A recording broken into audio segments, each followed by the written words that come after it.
My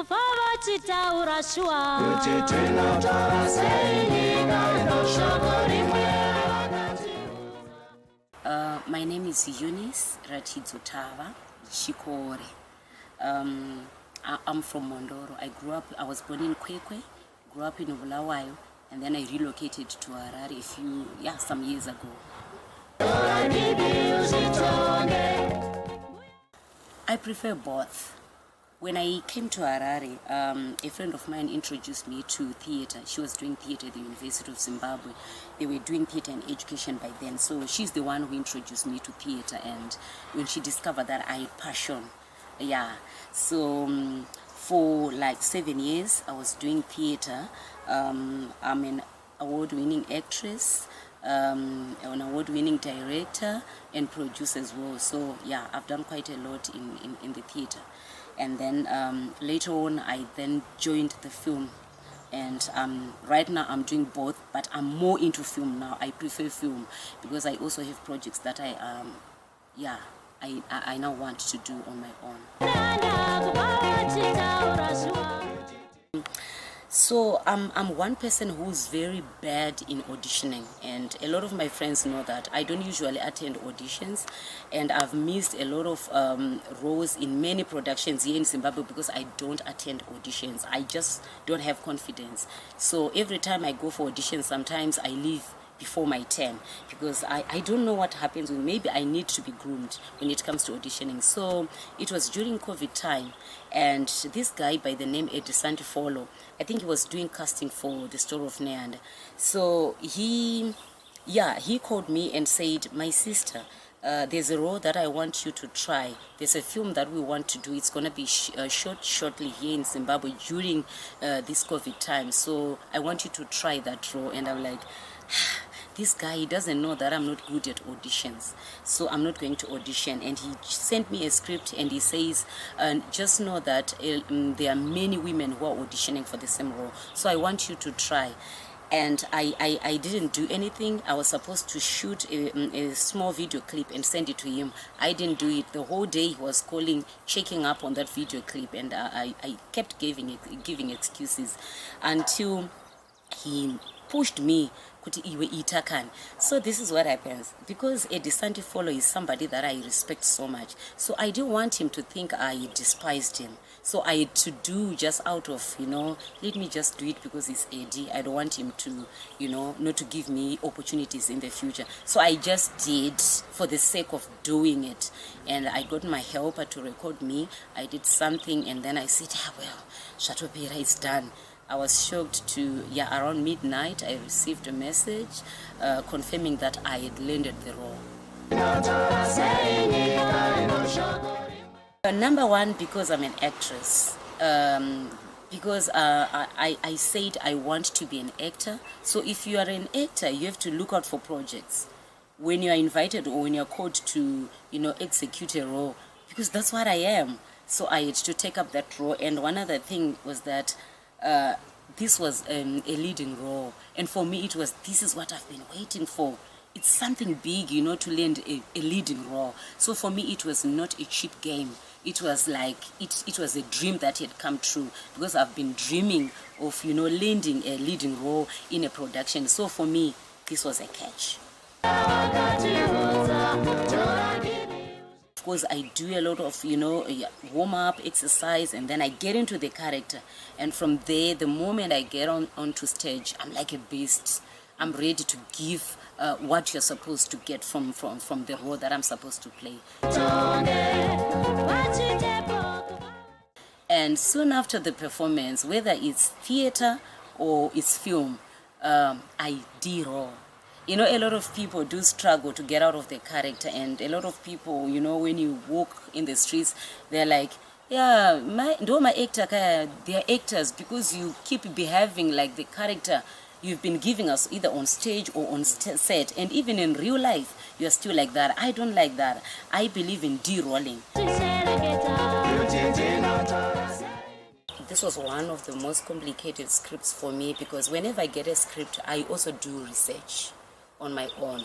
So with this particular script of the story of Nehanda, I had to go on Google, try to make a research who Nehanda was, how she walked like, how she talked like, but then there was no such information, maybe because of technology.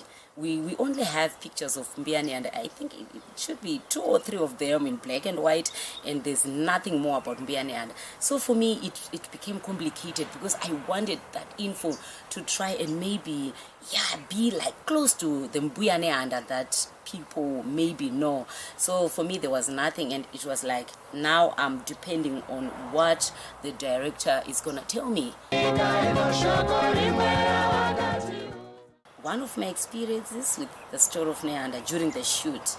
So this was my very first scene during the shoot. Remember, there were so many scenes and people had started earlier on. There was, so this was my very first appearance on set for this particular film, and it was in Highfields. I was all dressed up, handcuffs on, leg irons on, and with that cloth. So I was standing, and the cameras were ready to shoot. The directors are there, and I was not familiar with the crew.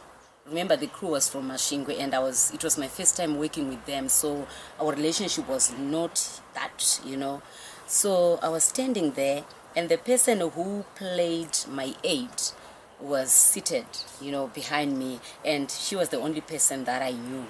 Besides Eddie Sandifolo, and Eddie Sandifolo was not on set that particular time. So I don't know what happened, and when we were still waiting for the cameras to roll, then I felt like sweat was coming out from my armpits, and at first I thought maybe because it was hot, I thought maybe it's the weather, until I felt, no, this is not normal, man, this is not normal, and the sweat was like not water, flowing. It was not normal, and I just looked behind and I talked to the lady and I said, Sisi, I think something's wrong with me.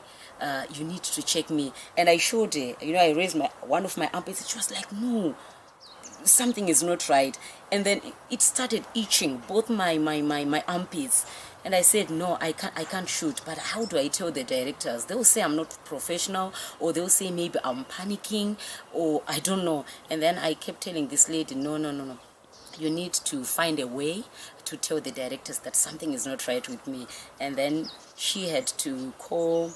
In fact, before she called the writer who was there, the writer of the story of Nehanda, Mr. Mataran, she started, and I noticed, they said, are you okay? She said, no, you are not okay. So no, let me call you and she called the writer. She gave him the sign that something is not right here. And within minutes, I don't know how these guys communicated and how they picked it up. I just found myself, these guys, they picked me up because they didn't want to remove the leg irons. So they just picked me up, took me outside quickly, and then we had to go behind the cars in the car park. And this lady was also there, and both of them were like, they were kneeling down, and already Bute was, we forgot to tell you that this is your home, who will be playing, portraying what you did, the journey that you walked. But anyway, this is your home, Mbiani, take it easy, something like that. I'm looking at them, and I also joined in the clapping, and I'm saying, yes, Mbiani, it's me, please, just let me play this role. Mbiani, I joined them. And then it was very short. All of a sudden, I felt the sweat, it just dried up magically. And I was like, so Nehanda must be here.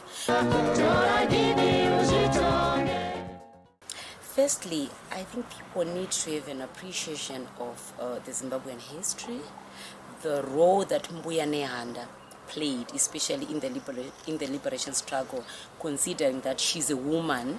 Especially right now, we really talk of the role that women are playing in the societies.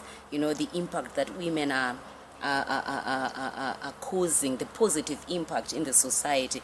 And here we are talking of Nehanda, the role that she played in the liberation struggle.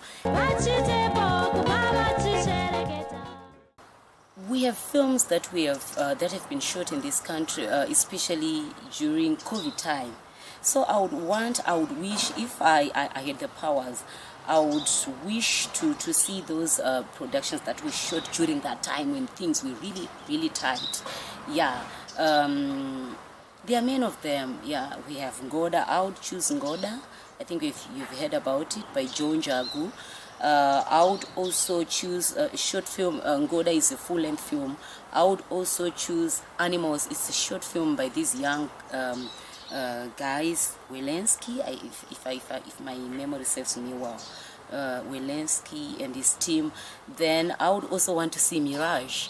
Mirage was shot, I think it's been 3 years now, if not 4 years, and people are still looking for it. They don't know where to watch it, so I think it would be another platform for people to come and watch Mirage at this festival.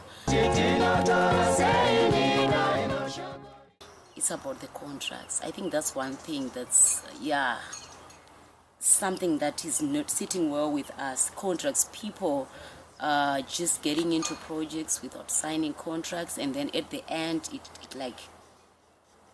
it disadvantages them somehow. So it's the issue of contracts. And also I would want to talk about the girl child specifically, because I'm a woman.